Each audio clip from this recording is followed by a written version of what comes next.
Hello दोस्तों, welcome back to our channel. आज के इस वीडियो में हम बात करेंगे एलोवेरा फ्लावर्स की।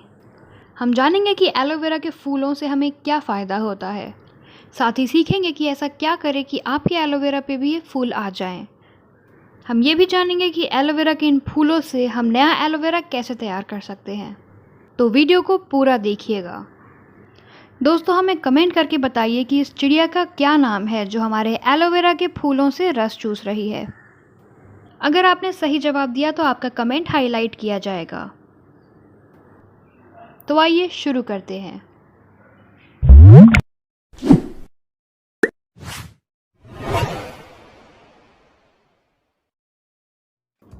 दोस्तों, एलोवेरा के पौधे के बारे में तो हम सभी जानते हैं और लगभग हम सबके घरों में यह पौधा पाया जाता है। लेकिन हम में से बहुत लोग ये नहीं जानते कि एलोवेरा के पौधे में फूल भी खिलते हैं, क्योंकि एलोवेरा का ये फूल बहुत ही मुश्किल से आता है हमारे एलोवेरा पौधे में।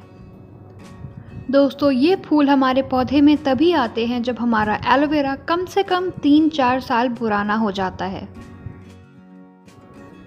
एलोवेरा के पौधे के बारे में तो हम सब जानते हैं कि वो कितना फ़ायदेमंद होता है। उसमें एंटी इन्फ्लेमेटरी और एंटीसेप्टिक प्रॉपर्टीज़ पाई जाती हैं।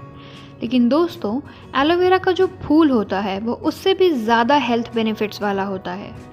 अगर आपको कहीं कट लग जाता है या चोट लग जाती है तो आप सीधा एलोवेरा का फूल पीस कर वहाँ लगा सकते हैं। यही नहीं, इन एलोवेरा फ्लावर्स का हम जॉइंट पेन रिलीफ के लिए भी इस्तेमाल कर सकते हैं।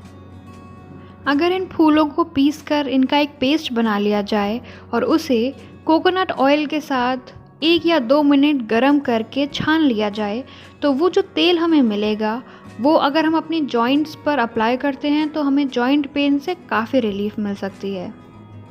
यही तेल हम अपने हेयर में भी अप्लाई कर सकते हैं, जिससे हमें कई तरह की हेयर प्रॉब्लम से भी छुटकारा मिलता है। अगर आपको एक्ने, पिंपल्स, मुहासे हैं तो उसमें भी ये एलोवेरा के फूल बहुत काम आते हैं। तो दोस्तों, अगर आपको कहीं ये फ्लावर्स दिखे तो इन्हें वेस्ट ना करें। इन्हें कई बीमारियों को दूर करने के लिए आप यूज़ कर सकते हैं। दोस्तों, अगर आपका एलोवेरा 3-4 साल का हो गया है फिर भी उस पे फूल नहीं आ रहे हैं तो उसके लिए आप ये कुछ चीज़ें कर सकते हैं।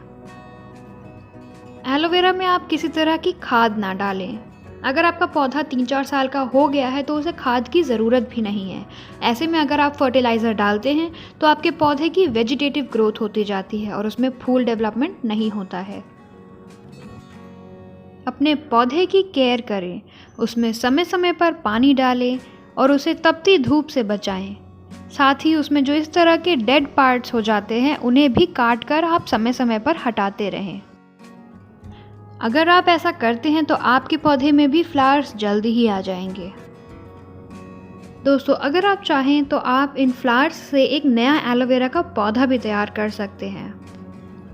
इन फ्लावर्स के ब्लूम होने के बाद इसमें सीड्स डेवलप होते हैं।